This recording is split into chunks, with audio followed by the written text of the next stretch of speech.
Halo, assalamualaikum Sobat Ngobras. Apa kabar Sobat Ngobraser? Malam ini semoga kita tetap Allah berkahi dan berikan ketentraman di jiwa dan juga kesehatan. Amin ya rabbal alamin. Jumpa lagi dengan saya Indra Uno di Ngobras ke-347 bareng komunitas OKOC Forever. Nah, ini salah satu komunitas tertua di OKOC dan terbesar. Kalau nggak salah dia kalau nggak nomor satu nomor dua dari segi keberadaan di seluruh provinsi. Oke, teman-teman, sambil kita nunggu apa? Oh iya itu ya, udah kelihatan tuh tamunya dua orang. Ntar ya, saya benerin dulu nih si bentar. Oke.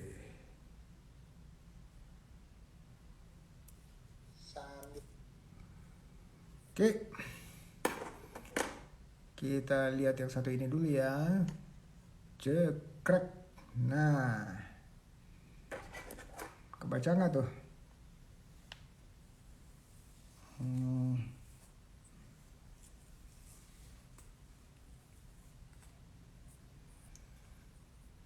Oke. Dari Oya di Surabaya. Eci. I'm good, thank you. Eci Nastasia. Hey, Alexander Uno. Half marathoner this year. How are you, Texas? How are you, Dallas? Oke, saya bacain ya. Hai Om Indra. Kalau kita studi di luar negeri, negara apa yang menurut Om Indra bagus untuk bisa kuliah singkatnya? Sedikit berbagi cerita dong Om tentang kuliah di luar negeri. Gue ingin dengar dulu awalnya Om Indra keinginan sendiri atau bagaimana? Pemilihan kampus, apakah nyari sendiri atau saran orang tua? Siapa tahu yang mendengar juga bisa kuliah di luar negeri. Oke, oh ya. Ini ceritanya panjang banget nih kalau mau dibahas. Tapi saya sampaikan secara ringkas, habis itu kita diskusi kalau mau tahu lebih banyak tentang sekolah di luar negeri. Pertama, kenapa mau sekolah di luar negeri? Nah, itu dia. Sure, Eci, let's live next time soon, Prof. Betul.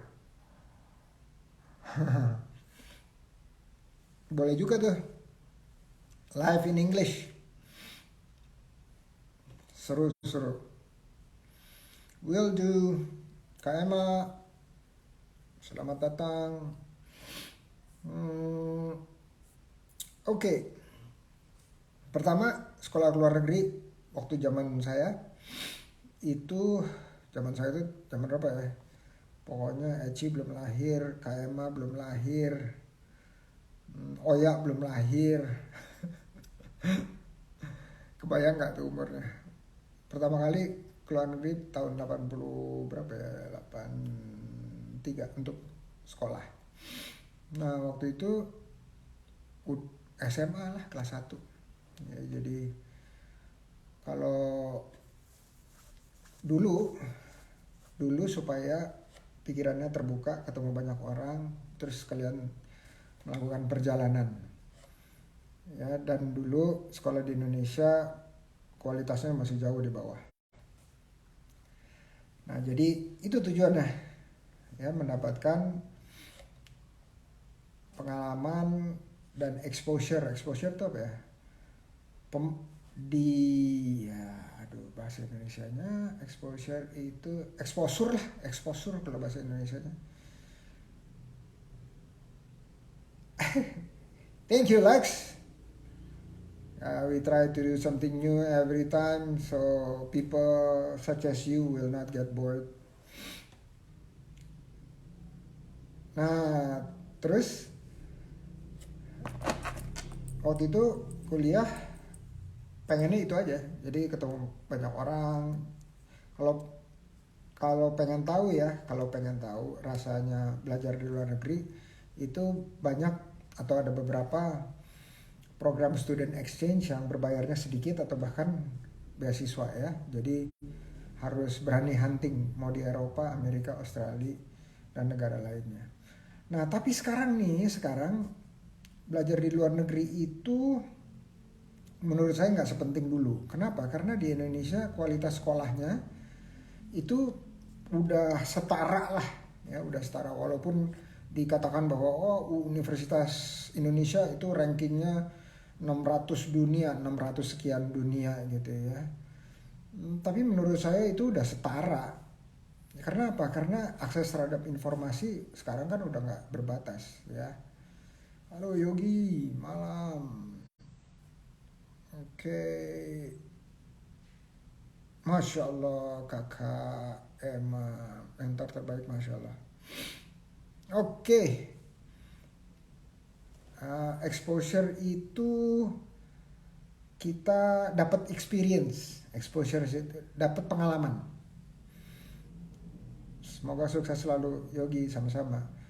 Nah, jadi kalau ditanya kemana yang paling bagus, kalau sekarang itu semuanya sama informasinya, cuma bedanya di harga aja. Kalau di Eropa, Inggris itu mahal-mahal nggak keruan, tapi beberapa pemerintah seperti Jerman itu atau Finlandia itu sama sekali tidak memberikan atau nggak ada uang sekolah ya, uang sekolah dibayarin negara. Di Australia juga dulu ya SMA itu dibayarin negara, tapi sekarang kuliah udah mahal, mahal sekali. Terus negara Asia lainnya gimana kalau Cina, terus Jepang itu juga banyak beasiswa. Jadi kita harus rajin-rajin cari peluang-peluang dan celah-celah. Kedepannya kita tahu ya negara sekarang negara Cina itu udah menyalip Amerika dan kita tahu juga inovasi itu di Amerika kuat ya, tetapi sekarang di Asia juga kuat juga. Jadi sekarang udah nggak terlalu relevan ya sekolah di luar negeri berlama-lama gitu, bertahun-tahun. Tapi kalau ingin dapetin pengalaman, exchange program 1 semester, 2 semester itu bisa dan bisa dapat biayanya murah atau bahkan gratis sekalipun. Negaranya saya dulu sih nyaranin Amerika, tapi sekarang menurut saya sih Amerika udah sama aja dengan yang lainnya, dengan Singapura, dengan Malaysia, dengan Australia itu udah sama aja. Negara-negara seperti India mungkin menarik gitu ya. Ya, walaupun saya belum pernah terpikir gitu, Turki terus atau di Mesir. Jadi intinya keluar itu untuk kita supaya bisa ketemu dengan berbagai macam budaya, terus berbagai macam pengalaman, bahasa, orang, terus juga jadi bukan melulu sekolahnya ya, tapi lingkungannya. Oke, mudah-mudahan membantu. Oh ya. Oke, sekarang kita lihat nih siapa yang akan hadir. Nah, tuh. Yang akan hadir itu Mas Faisal dan Kak Emilia. Yuk kita panggil ya. Oke, Faisal udah. Emilia ada nggak? Emilia. Oh ada.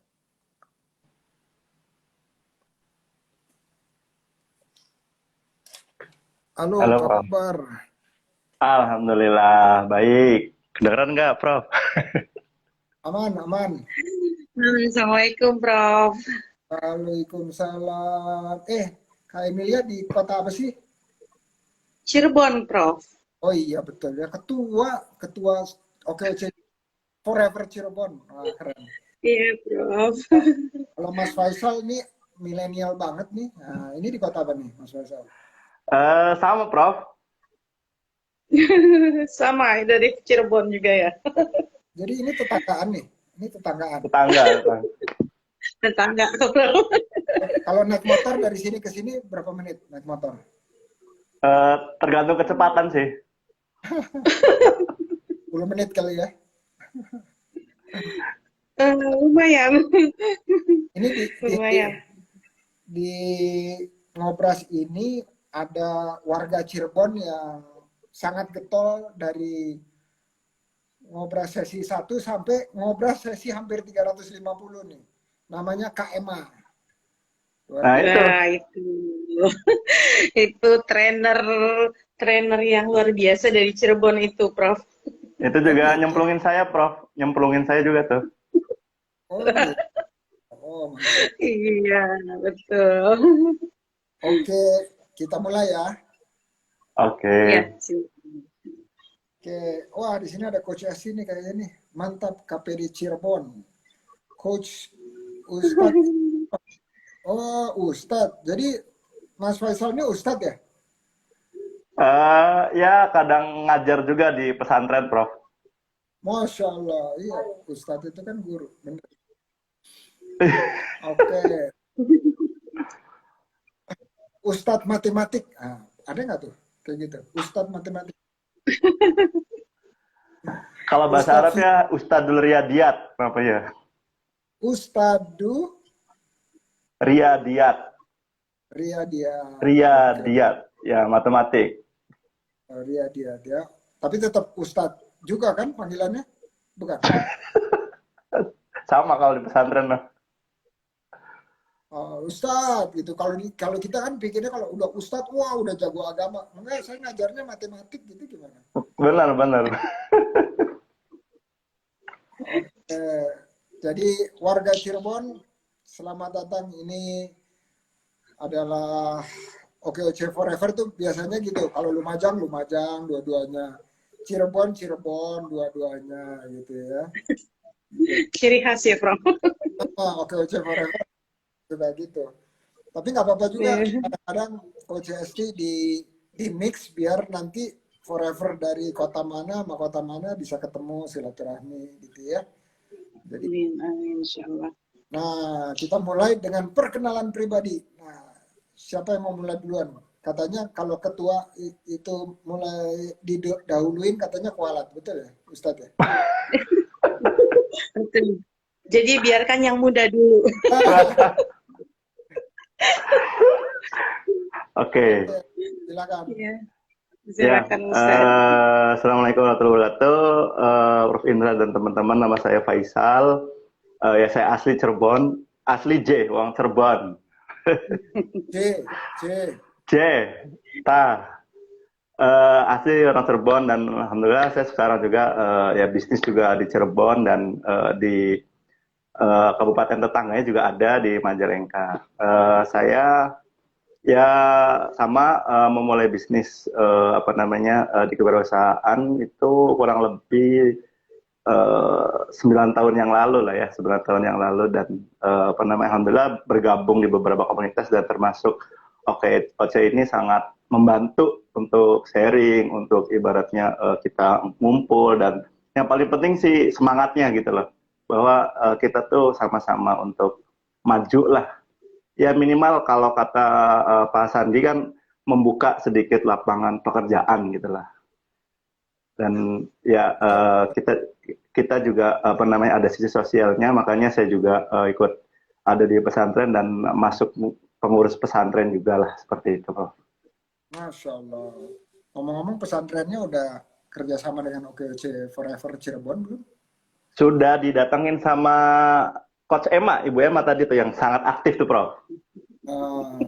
Sudah ada komunikasi sama kepala sekolahnya sudah ada. Nanti di follow up lagi. Iya, kalau bisa diikat gitu ya, diikat pakai MOU atau PKS supaya nanti kurikulumnya kita bisa TOT-kan ke pesantren kurikulumnya OKOC dan supaya habis itu modifikasi kurikulum pesantren. Saya nggak ingat ya pesantren tuh udah ada atau belum ya kita kerjasama. Kayaknya udah tapi belum yang sampai kurikulumnya ada. Kalau SMK ini kita lagi uji coba SMK yang kedua. Kedua, padahal waktu saya ke Cirebon beberapa tahun lalu itu kita sama betul tuh sama Kak Emma tuh saya udah datang ke SMK-nya dan di situ kita ada pelatihan. Ya. Ya. Thank you Ustadz. Nah sekarang giliran perkenalan Kak Emil atau Mbak Emil atau Teh Emil atau apa nih? Sama aja, Prof. Apa aja deh, bebas. Oke. Oke, Bismillah. Assalamualaikum warahmatullahi wabarakatuh. Salam. Perkenalkan, nama saya Emilia Puspita Dewi. Kenal OKOC dari mulai 2018. Pernah ikut roadshow-nya Prof. Indra juga dari 2018, Desember 2018. Mas, Dari mulai mungkin ya Prof dulu pertama kali kenal OKOC itu dari mulai roadshow dari Tegal Gubuk, Kuningan sampai Tegal kalau nggak salah waktu itu. iya. Alhamdulillah, iya sampai Tegal kita kejar-kejaran di tol. Nah, alhamdulillah dari situ mengenal OKOC ternyata sangat menarik. Dulu saya itu karyawan, Prof. Karyawan di salah satu BUMN. Kemudian dari 2016 masih jadi karyawan, itu punya tugas, kami punya binaan UMKM di kantor, gitu Prof. Jadi saya kebetulan membina UMKM yang dari kantor. Dari situ muncul kecintaan terhadap UMKM. Akhirnya pingin juga tuh jadi UMKM, salah satu UMKM. Akhirnya sambil bekerja merintis usaha kuliner, tapi hanya sifatnya pre-order untuk kebutuhan rapat di kantor dan kolega. Gitu. Sampai kemudian 2019 saya resign dan akhirnya nyemplung di OKOC, nyemplung di UMKM sampai saat ini. Seperti itu usahanya. Saat ini yang dirintis dua, satu kuliner, kedua lagi mencoba untuk pengadaan barang ke sekolah-sekolah. Yang diadakan adalah alat-alat peraga edukasi. Nah itu kita ngambil dari UMKM, pengrajin-pengrajin UMKM. Kayak ada yang bikin angklung, bikin boneka tangan dari bahan flanel, bahan ya seperti itulah Prof. Yang sekarang kegiatan saat ini. Mimpinya saat ini pengen punya galeri plus workshop yang mungkin nanti bisa dijadikan tempat teman-teman pelatihan. Nah, salah satunya Coach Emma yang memang luar biasa. Saya mendampingi beliau dari 2018 dengan beliau, Prof, beberapa kali pelatihan. Setiap ada Prof juga, alhamdulillah saya dan Coach Emma dan Pak Faisal ini juga Mas Faisal juga ini salah satu mentor luar biasa di Cirebon. Itu loh, senang bergabung di OKOC Forever. Ya berharap mudah-mudahan walaupun belum banyak mentor-mentor di Cirebon, mudah-mudahan Cirebon menjadi mimpinya, Prof. Mimpinya OKOC Forever Cirebon akan menjadi salah satu pusat trainer di OKOC di Indonesia. Pinginnya begitu, Prof. Mimpinya. Amin. Harus karena udah ada tol, jadi Jakarta dan Cirebon sudah dekat. Nanti Bandung dan Cirebon bentar lagi juga bentar lagi dekat juga. Betul. Seperti itu. Amin. Oke, thank you perkenalannya Kak Emil dan Mas Faisal. Ini lucu deh, saya lihat tahun lahirnya ya. Yang ini nih, yang ini ini angkatan 60-an. Ini angkatan 70-an. Ini angkatan 80-an. Waduh. Ini kita jenjang, Bro. Jenjang keren banget. Luar biasa. Oke. Nah, pertanyaan berikutnya. Biasanya tuh saya suka balik-balik gitu ya. Promosi duluan atau cerita pahit duluan. Tapi kali ini supaya agak panjang nih, saya kasih pertanyaan yang biasanya di belakang, itu di depan. Yaitu, ada nggak pertanyaan untuk saya terkait usaha masing-masing lah. Gitu. Habis itu nanti kita baru cerita-cerita usahanya apa sih, promosinya gimana gitu. Mau duluan siapa nih? Mas Faisal deh, Mas Faisal William Mudo yang angkatan 82. Ya, makasih Prof. Ya, jadi yang saya ingin tanyain, sebenarnya ada nggak sih pola pikir yang beda gitu Prof? UMKM sama yang boleh dibilang skalanya kan kalau peraturan itu kan berdasarkan omset ya Prof ya? Yang di atas UMKM gitu, maksudnya cara berpikirnya apakah kita, gue UMKM gitu, ya udah saya kayak gini aja, nggak memperpanjang gimana apa namanya plannya, atau haruskah kita mulai dari awal ngeplan untuk berapa tahun gitu loh Prof, maksudnya seperti itu walaupun kita masih UMKM misalnya kayak gitu. Oke, pertanyaannya ada nggak pola pikir atau mindset gitu ya? Iya. Oke, ini menurut saya ini pertanyaannya pas banget nih. Nah, bisa nggak nih ya OKOC Forever, KPD Cirebon yang memelopori untuk memanggil para pelaku usaha mikro kecil dan menengah itu bukan UMKM tapi wirausaha atau pengusaha atau pebisnis ya. Jadi mulai kita transisikan gitu ya cara kita memanggil gitu. Ayo para UMKM gabung gitu, enggak, itu udah berhenti. Kenapa? Karena UMKM itu sejatinya hanya level kan ya, hanya besaran level omset kira-kira gitu ya. Jadi kalau kita panggil mikro, dia forever tertanam di kepalanya mikro terus gitu. Nah, gimana caranya kita bilang, halo wirausaha pengusaha Cirebon, ayo kita kumpul belajar. Nah, masalah dia baru di level mikro, penjualannya level kecil, level menengah, itu nggak perlu disematkan atau nggak perlu ditanam-tanemin ke kepalanya dia. Kalau nggak nanti dia akan jadi mikro forever atau OKOC forever ya. Mikro forever. Kecil forever gitu. Udah itu terus menengah forever. Nggak besar-besar gitu. Namanya juga UMKM kan. Nah, itu yang saya ingin ajak nih Kak Emil sama Mas Faisal, Coach Eti, dan Kak Emma, itu kita berhenti mengkategorikan usaha berdasarkan jualannya, tetapi usahanya bilangnya sektor. Jualan apa? Pakaian. Jualan apa? Makanan, kuliner. Ngapain? Trading, dagang, dan seterusnya ya.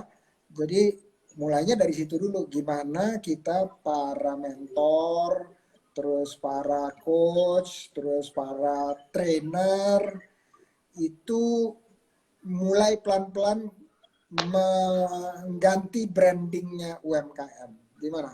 Setuju nggak? Siap. Setuju. Ya. Keren banget, Prof. Insya Allah, Prof. Itu mungkin berarti mindset di awal ya, Prof ya. Jadi kita harus berpikirnya bahwa semua itu pengusaha tanpa harus melihat berapa omset ke hari ini gitu ya, Prof. Terima kasih. Betul.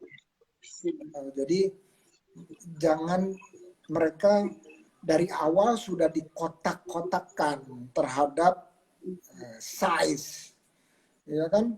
Kalau manusia coba kita panggil, kan manusia tuh ada yang besar, ada yang sedang, ada yang kecil gitu ya, ada yang tinggi, ada yang biasa, ada yang pendek gitu ya.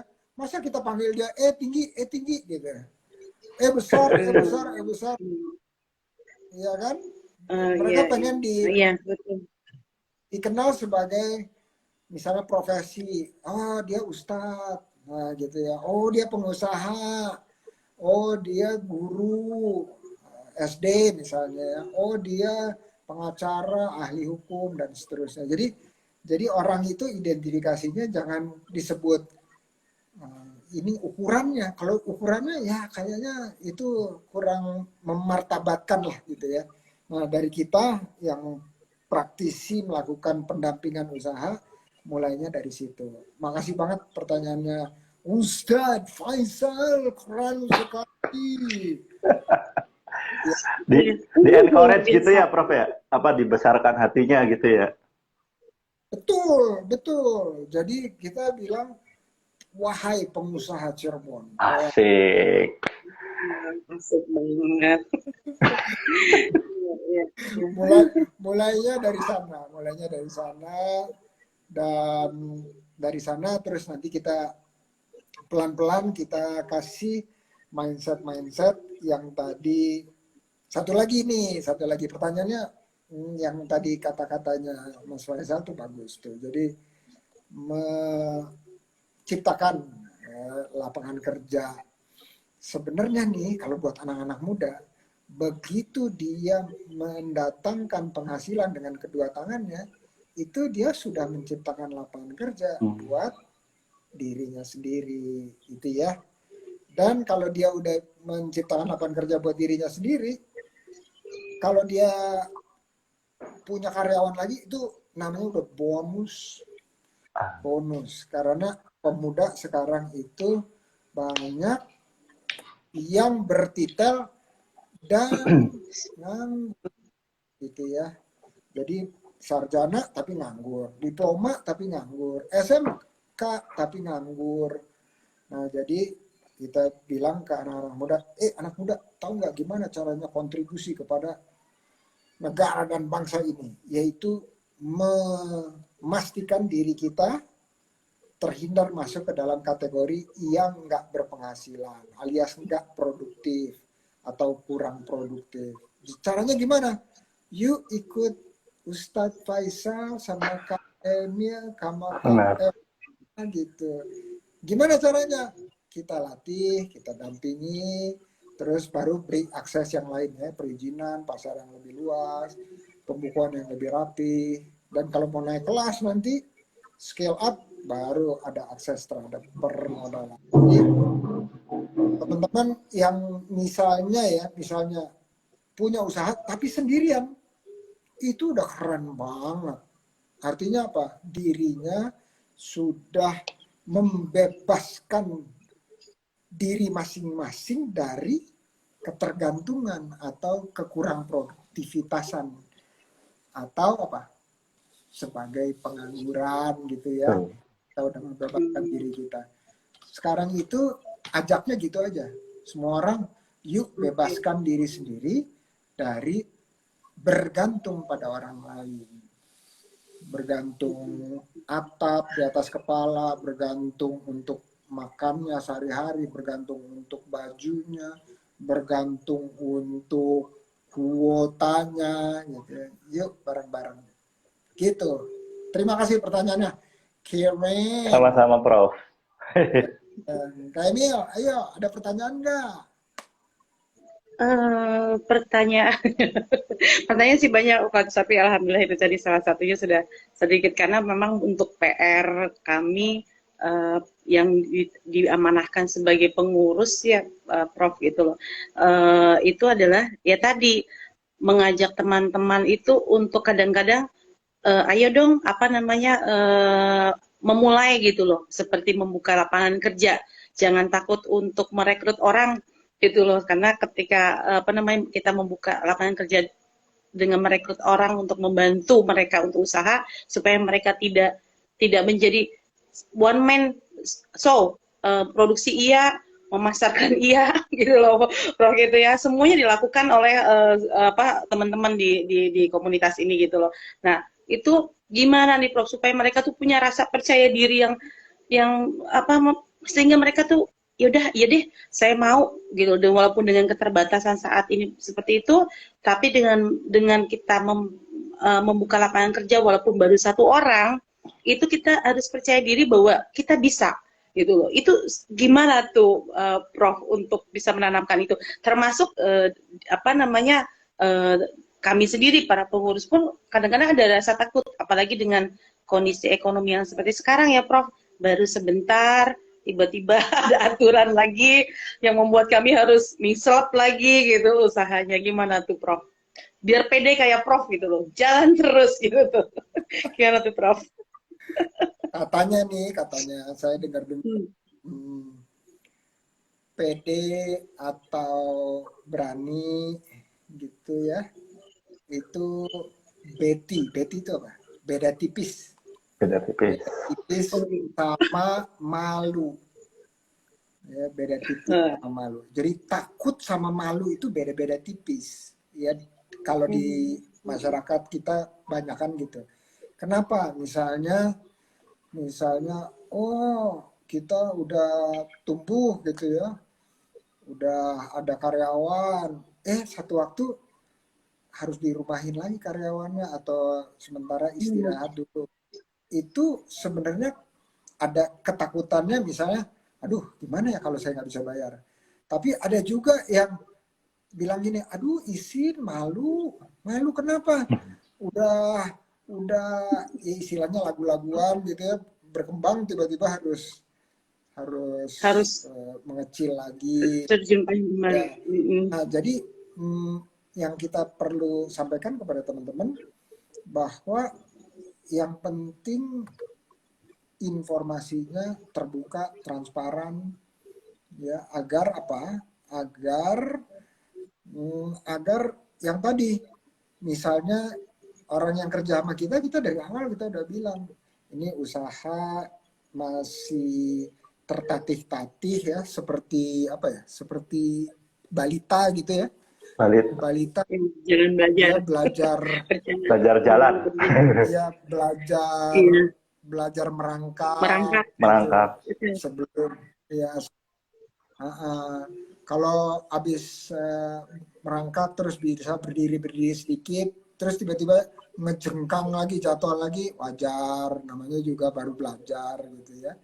Nah, kalau diinformasikan dari awal, rata-rata orang-orang akan bisa lebih menerima kalau terjadi kejadian-kejadian yang membuat dia takut. Nah, kuncinya sederhana. Takut itu adalah karena kita tidak tahu. Ya, kalau kita tidak tahu. Misalnya gini, kenapa sih kita takut gelap? Karena nggak kelihatan, nggak ketahuan ada lubang di depan dan seterusnya. Tapi kalau ada yang megangin tangan kita, terus ada bawah senter, ngeliatin gitu ya, tuh di sana kan nggak ada apa-apa gitu ya. Orangnya lebih pede untuk berjalan, lebih nggak takut, lebih berani, terus lebih nggak malu lagi, ya gitu. Nggak ada sesuatu yang perlu dikhawatirkan. Dan kalaupun kita udah ikhtiar masih juga kejeblos gitu ya, masih jatuh gitu, ya nggak apa-apa, namanya juga usaha gitu, ilmunya belum 100% bisa lengkap kan, namanya juga awal. Nah, ilmu juga kalau belum ada jam terbang atau pengalaman praktek juga belum jadi keterampilan kan.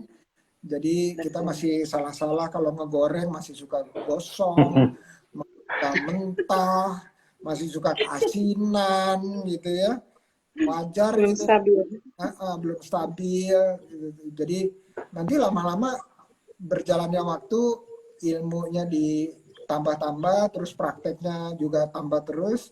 Nanti ilmu dan prakteknya bersatu menjadi suatu kompetensi atau keahlian. Seperti Ustadz Faisal itu sudah ahli dalam menjadi ustadz di pesantren kan. Nah, ini yang kita inginkan sampaikan kepada teman-teman. Kuncinya cuma satu, Kak Emil, bahwa mereka didampingi.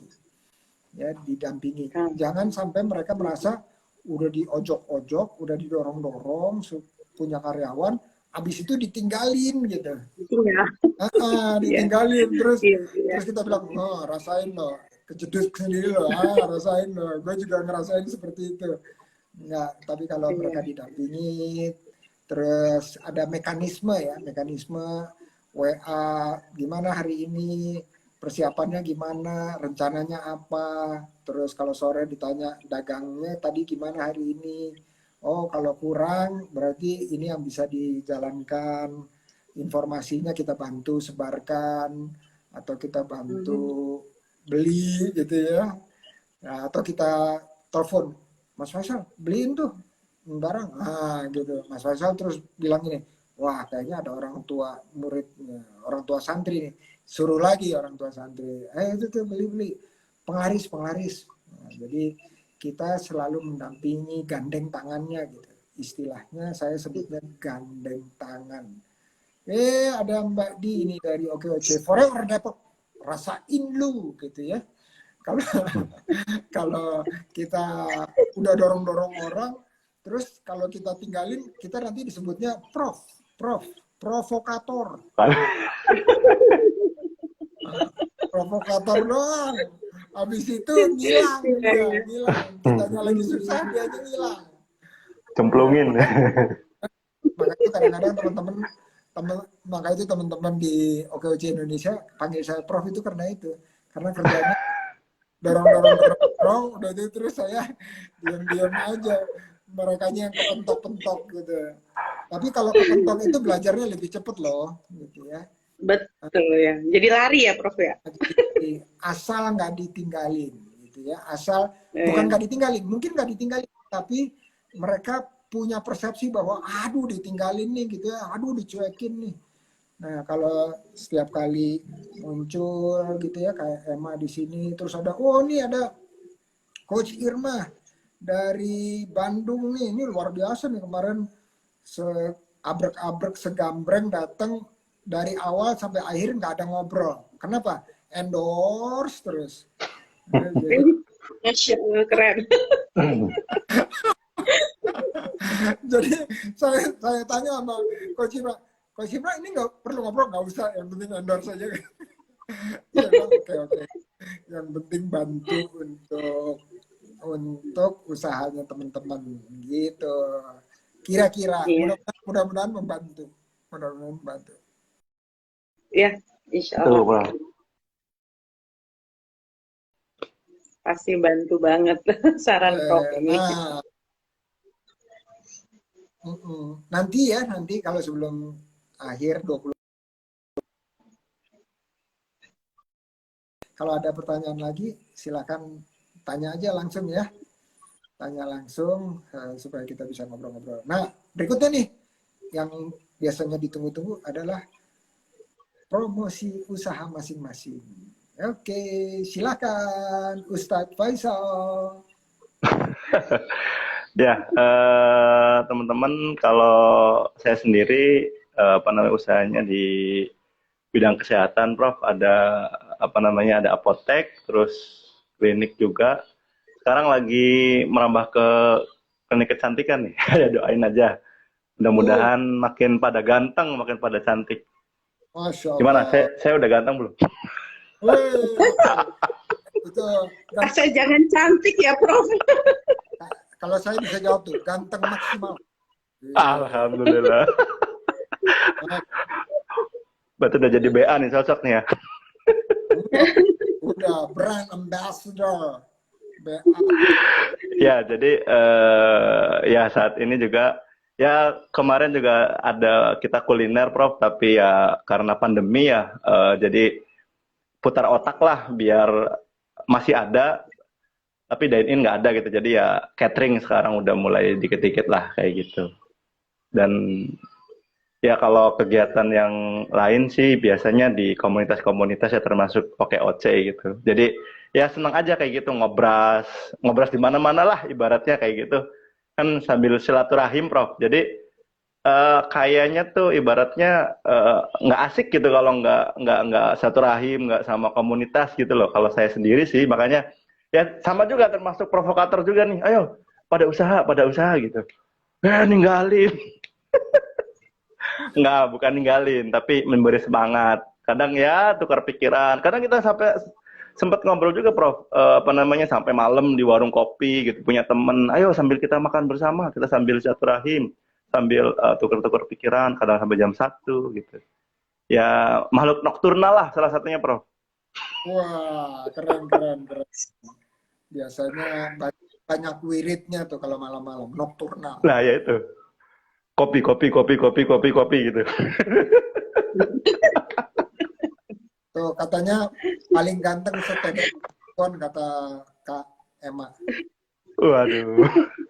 Nah itu juga, Prof, itu salah satu ya penyuplai saya juga di beberapa brand untuk apa namanya alat sanitarinya. Produknya bagus Kak, emang produknya bagus, mantap. Eh, Keren, keren. Itu dimulai dari awal pandemi ya.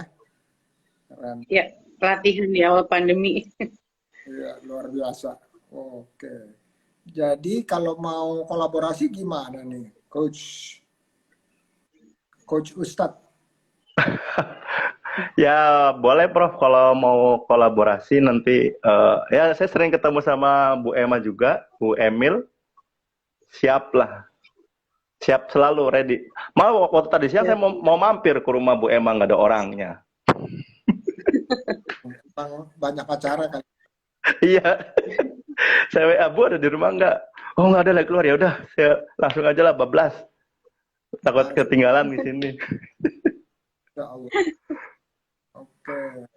Jadi kalau saya ini kayak jarum super Prof. Jadi jarang di rumah suka pergi gitu. Jadi untuk kadang silaturahim kemana gitu. Asal jangan kuku Bima. Aku kepikiran. Apa tuh? Apa tuh, Prof? Kuku Bima itu apa ya? Bimanya tuh bini marah gitu. Waduh, jangan bahaya. Nanti nggak bisa buka pintu. Betul. Kalau jarum super melulu nanti kuku Bima lagi. Kurang kuat bini marah katanya. Ah, iya.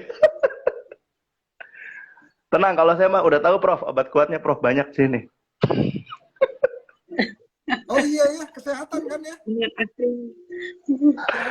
Benar-benar. Tidak kesehatan tuh. Itu kebutuhan banget, apalagi pada musim pandemi ini. Ini hari ini baca berita kasus baru itu 48.000. Berarti Delta itu kalau nggak salah puncaknya tuh di 56 atau 57.000. Berarti udah tinggal sedikit lagi kita menyamai Delta. Ya, kasus baru perharinya. Nah bedanya adalah yang dirawat di rumah sakit jauh lebih rendah ya, separuhnya di bawah. Nah tapi ini cukup mengkhawatirkan karena naiknya hari sebelumnya 37.000, sekarang udah 48.000. Nah, jadi bisa tembus dari yang Delta kemarin. Nah ini praktisi kesehatan itu justru lagi dicari-carinya tuh. Gimana cara? Kebetulan saya juga apoteker Prof. Wah, apalagi tuh. Ini kayaknya usahanya banyak banget. Saya jadi agak-agak bingung nih. Apoteker. Ya itu makanya kan tadi masker ini Prof. yang penting manfaat gitu loh Prof buat orang, ilmu saya gitu loh Prof. Maksudnya ya inilah apa namanya sebagai sesuai namanya tuh berkah, biar berkah gitu loh Prof. Masya Allah. Amin. Ya Rabbi. Amin, amin. Oke, jadi teman-teman tadi itu yang dipromosikannya banyak banget itu. Kalau mau disingkat jadi LMGA. Ya. Aduh. Prof. Banyak singkatan ya ini Prof. Banyak.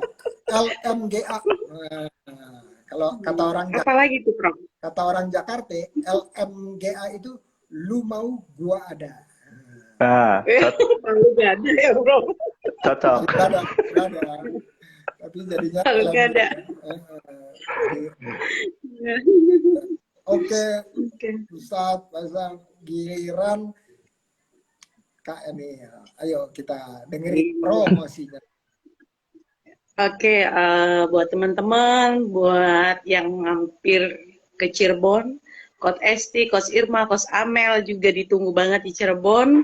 Mampir di salah satu lokasi wisata di Cirebon, yaitu Keraton Kesepuhan dan Masjid Agung Kesepuhan. Karena kebetulan saya buka kuliner namanya Kedai Mae. Spesialisasinya di ayam goreng serundeng gitu. Itu ada di sebelah persis Masjid Agung Keraton Kesepuhan. Mangga mampir cicipi ayam goreng khas Cirebon, ayam goreng serundeng. Kadang kami juga ada menu nasi bogana Itu biasanya di apa waktu-waktu tertentu sesuai dengan pesanan. Kalau Bogana gitu, Prof, mampir sekali lagi ke kedai Mae di sebelah Masjid Agung Kesepuhan. Itu untuk kuliner ya, Prof. Nah, kalau untuk apa namanya usaha yang lagi saya rintis buat teman-teman apa OKOC dimanapun berada yang memang produksi alat-alat edukasi, mangga barangkali bisa berkolaborasi dengan saya di sini gitu loh, karena memang anak-anak kita ini yang di PAUD dan TK membutuhkan alat-alat peraga yang mengedukasi mereka gitu loh. Ayo perkenalkan juga permainan-permainan tradisional yang banyak sudah hilang, itu juga lagi saya coba Prof untuk masuk ke apa PAUD ya, PAUD di kebetulan wilayah 3 Cirebon. Seperti itu Prof gitu loh. Nah, salah satunya pun untuk HS-nya, untuk proteksinya di sekolah-sekolah di kota dan Kabupaten Cirebon, alhamdulillah produksi dari hasil pelatihan yang sebelum pandemi, awal masa pandemi dengan Kos Emma, dengan Bu Amelia, itu saya pasarkan juga Prof. Dan alhamdulillah sekolah-sekolah di kota dan kabupaten sebagian sudah menggunakan HS disinfektan maupun hand soap produksi dari OKOC Cirebon gitu, OKC Forever Cirebon. Alhamdulillah Prof gitu seperti itu. Alhamdulillah, terima kasih juga itu buat Coach Esti yang luar biasa support kami di daerah gitu loh. Ditunggu banget juga sama Prof Indra, ditunggu lagi di Cirebon, kapan ke Cirebon lagi. Bade. Siap hadir. Udah lama kan Prof nggak kesini gitu loh. Terakhir di SMK ya Prof gitu loh, kunjungan di SMK ya. Itu mungkin Prof yang apa namanya usaha saya kebetulan. Jadi sekali lagi monggo mampir di kedai pojok Masjid Agung Keraton Kesepuhan. Itu kebetulan saya kuliner di situ. Ya insya Allah bulan depan buka 2 titik lagi di tempat keramaian yang lain. Seperti itu. Wow, keren. Tunggu, Masjid Kesepuhan itu atau Masjid Agung itu yang ada azan 7 orang itu ya, bukan? Betul, azan pitu, Prof. Itu, Masya Allah. Azan pitu yang dikumandangkan setiap hari Jumat. Pada saat sholat Jumat. Besok. Betul. Nah besok Prof, itu besok pasti dikumandangkan azan pitunya. Wah, biasanya sebelum pandemi saya suka nyoba-nyoba masjid gitu ya, sholat di Kuningan, terus di Majalengka, terus di Bandung, di Cirebon juga termasuk satunya. Ya mudah-mudahan ada umur dan pandemi ini udah berubah jadi endemik tuh apa? Kita bersandingan dengan virus ini. Jadi virus ini udah seperti yang lainnya, seperti flu lainnya gitu ya. Ini saya baru baca satu artikel di mana pemerintah Singapura itu lagi mendorong menjadi negara pertama yang mendeklar pandemi menjadi endemi. Ya, mereka lagi meningkatkan herd immunity atau kekebalan imunitasnya mereka. Terus tadi kan jualan alat-alat buat sekolah ya, termasuk bola dunia, peta-peta gitu, Mas, ada juga nggak? Iya betul, ada juga Prof, ada juga gitu loh. Cuma kan kalau misalkan kayak sekarang di Kuningan itu punya khas, mereka ini kan lagi rata-rata mengangkat kearifan lokal Prof. Jadi misalkan Kuningan dengan angklungnya gitu kan Prof ya, itu kan juga kita akhirnya melibatkan pengrajin-pengrajin angklung juga Prof dari berbagai daerah yang terdekat gitu loh, supaya di lokal kami juga gitu loh Prof, seperti itu. Oke. Seperti yang permainan tradisional kayak main bakyak yang itu Prof jam itu kita coba angkat lagi gitu loh Prof. Keren. Produksi permainannya juga penting tuh ya. Kearifan lokal. Ya, betul. Di sini baru saya lihat nih ada Bu Amelia nih, Kak Amelia Hashim.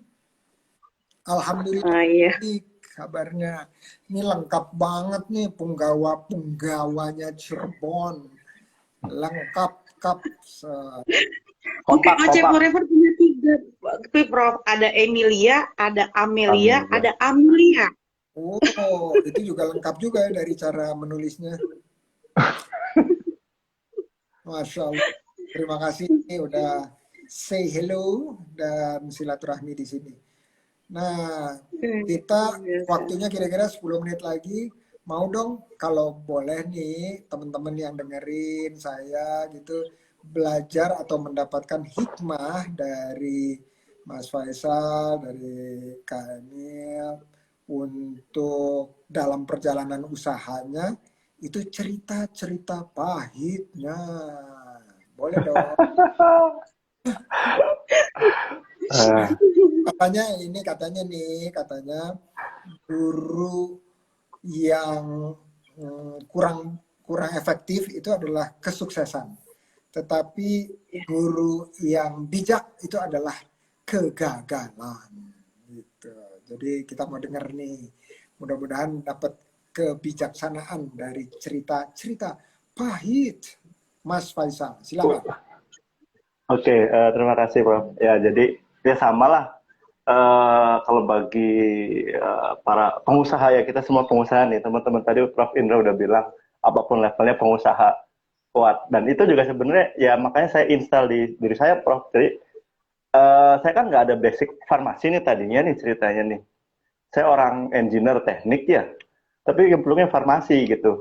Tanpa basic, tanpa apa, ya bagi saya waktu dulu, ya udah, kayak tagline apa gitu, mulai aja dulu gitu. Ibaratnya, mulai aja dulu jalan gitu loh, maksudnya sambil jalan, ya pasti kebentur, tapi kan ortodidak lah. Tapi betul tadi, ketika saya udah niat gitu ya, ya memang prosesnya ada yang cepat, ada yang lama. Cuma, kalau bagi saya sih, ya satu hal lah, kita mesti persisten, maksudnya, ya udah gitu, artinya, ya kita yang nikmati aja. Kalau kata Agim sih HHN katanya Prof.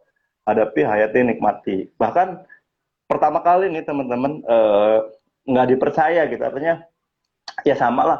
Lu apa sih bocah ingusan gitu kan.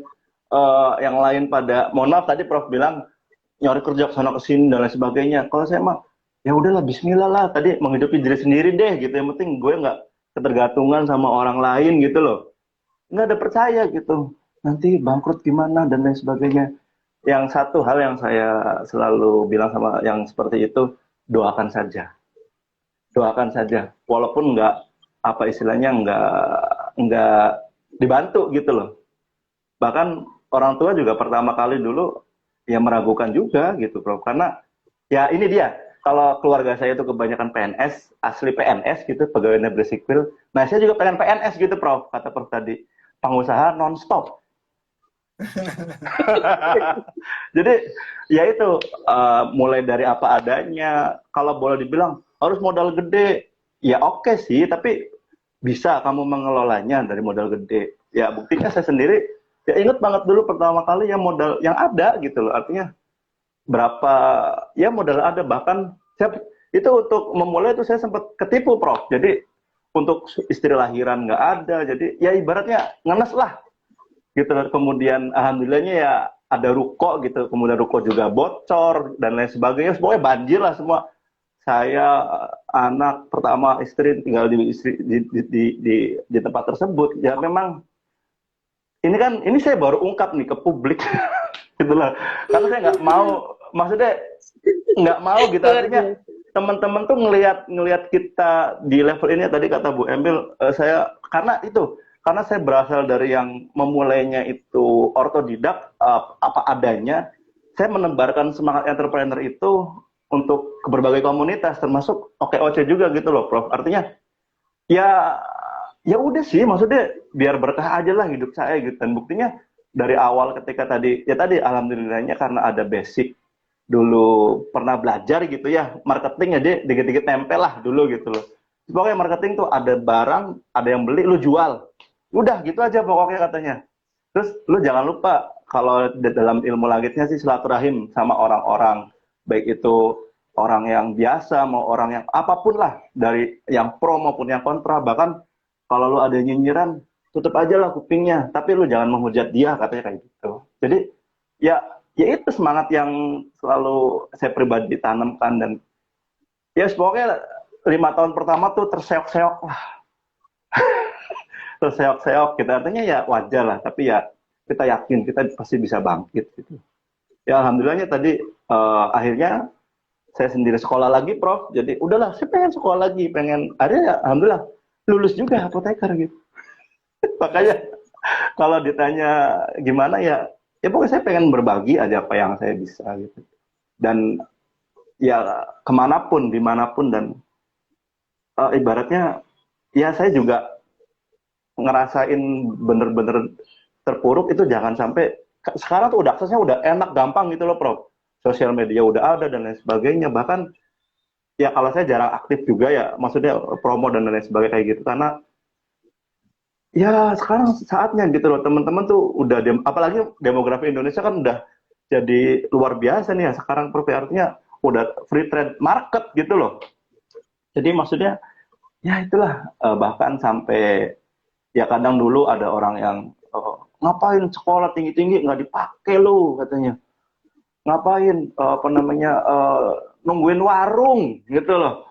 Nungguin warung ngapain?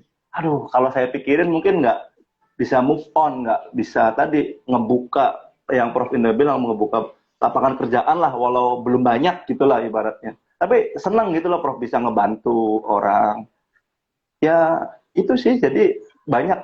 Makanya saya bilang sama teman-teman, Prof, jadi ada hal yang saya bilang yang kadang kita tuh apa namanya jelek gitu. Ada hal yang nggak bisa dikontrol gitu. Apa? Kalau dagang, yang pertama customer itu nggak bisa kita kontrol. Yang kedua apa? Omongan orang yang bisa kita kontrol. Orang sih ngomong apa tentang kita, dari awal kita jelek juga pasti dijatuhin. Apalagi kita apa udah sukses malah yang ngejatuhin kita misu-misu deket-deket gitu. Tapi ya biasa aja saya bilang. Terus apa yang bisa kita tutup? Yang bisa kita tutup telinga kita, saya bilang. Kalau ada yang menjatuhkan, ada yang nyinyir, tutup aja. Makasih, move on lagi. Jadi itu yang membuat persisten tadi, apa biar bisa ya kan tadi Prof Indra bilang walaupun kita baru mulai, kita pengusaha gitu loh. Jangan takut. Insya Allah next step kita tadi Prof Indra bilang scale up dan lain sebagainya. Ya mudah-mudahan saya juga masih banyak belajar, Prof, dari Prof Indra, dari Pak Sandi, ya sering kepo-kepoin juga lah gitu loh. Makanya wah ini cocok nih semangat membuka lapangan kerja sebisa kita. Gitu, Prof. Oh iya, sampai sempet, Prof, dulu sampai ya, ibaratnya saya hanya untuk makan pas buka usaha pindah-pindah, Prof.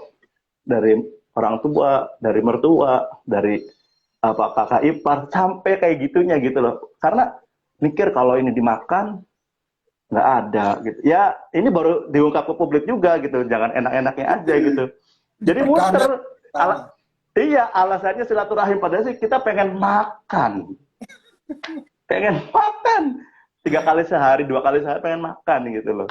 Dan itu fakta, nggak dibuat-buat gitu. Cuma ya ini baru ngomong aja. Sekarang baru saya ngomong lagi gitu, diungkap. Ya kayak gitu loh.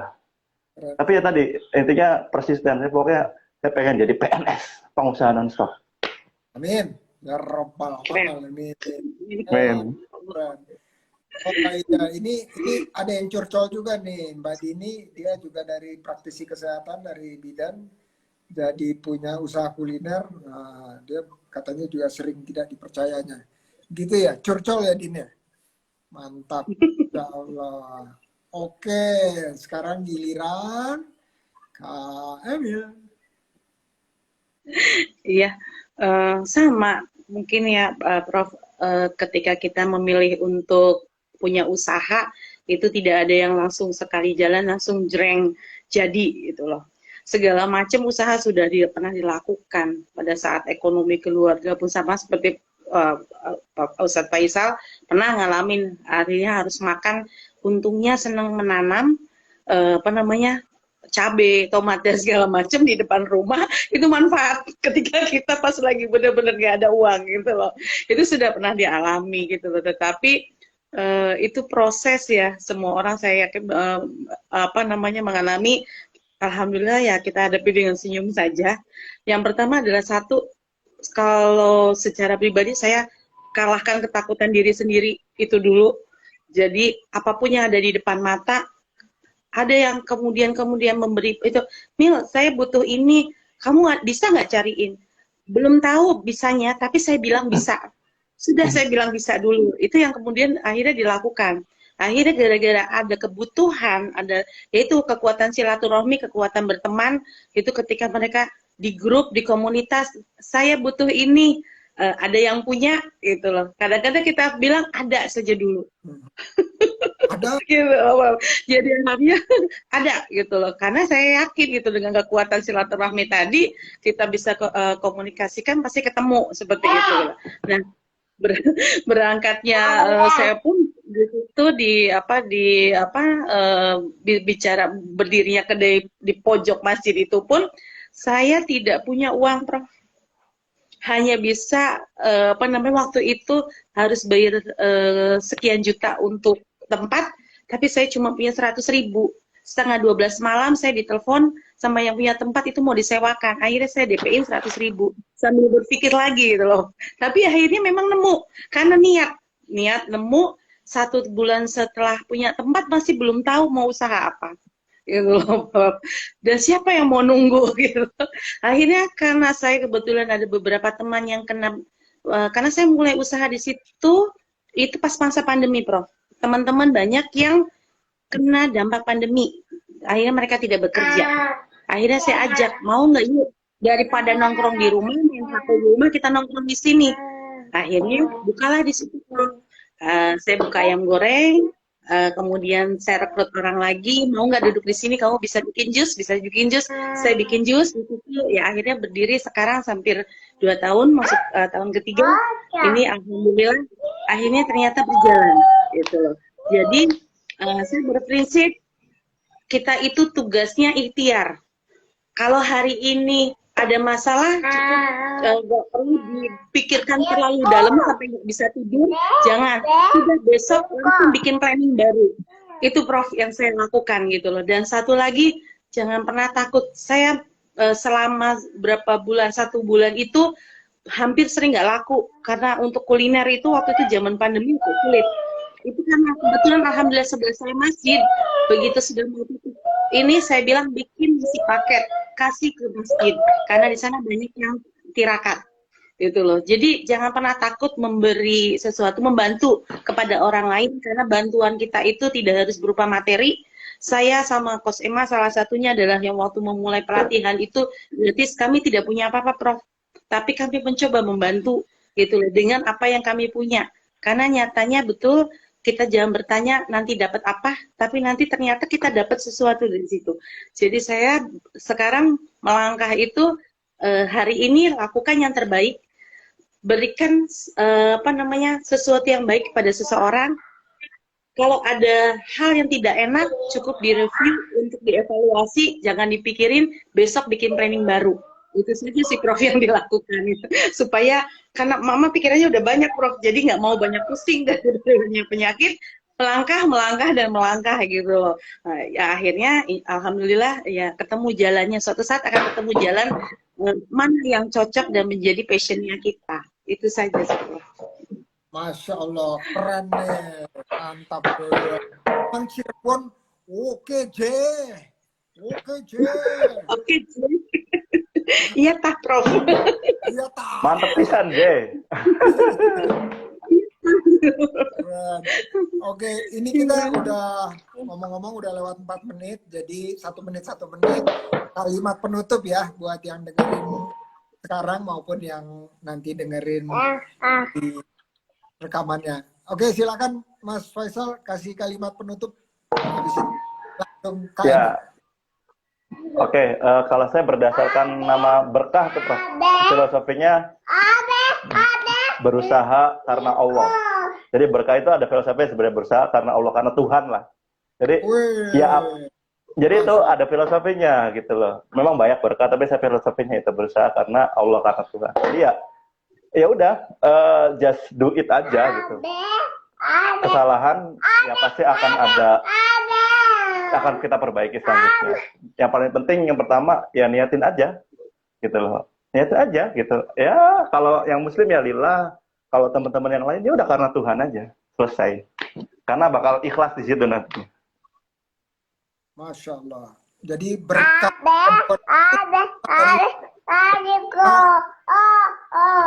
Betul. Allah Cirebon. Wih, keren nih Kak Emma nih, berkah lah, luar biasa. Makasih Mas Faisal, luar biasa. Kami kalimat penutup buat kita semua. Buat teman-teman semua, jangan pernah takut dengan bayangan sendiri, karena musuh terbesar kita adalah pikiran di diri kita sendiri, di hati kita sendiri. Ketakutan-ketakutan itu muncul padahal belum tentu terjadi. Jadi tugas kita ikhtiar, lakukan yang terbaik, karena kalau kita sudah melakukan yang terbaik, kita melakukannya dengan happy, akan muncul rasa ikhlas. Dan biar saja untuk urusan apa yang nanti akan kita dapat, itu Allah tidak akan tidur. Jadi yakin saja apapun yang kita lakukan hari ini, pasti Allah berikan yang terbaik yang buat kita. Apa yang kita bilang terbaik belum tentu benar yang terbaik. Jadi kalahkan segala ketakutan dari diri sendiri, melangkah saja dulu. Karena yang sulit itu adalah melangkah awal. Karena kalau sudah melangkah awal, ke sana kita gampang untuk berlari. Itu saja sih, Prof. Masya Allah. Ini dengan kalimat penutup dari Kamil, Ketua OKOC Forever Cirebon, maka kita sudahi ya kita malam ini, supaya teman-teman bisa istirahat, besok bisa berkah lagi, berusaha. Amin. Amin. Allah, Masya Allah, luar biasa. Terima kasih udah mau Sama-sama, Prof. berbagi. Assalamualaikum. Waalaikumsalam warahmatullahi wabarakatuh. Makasih, Prof.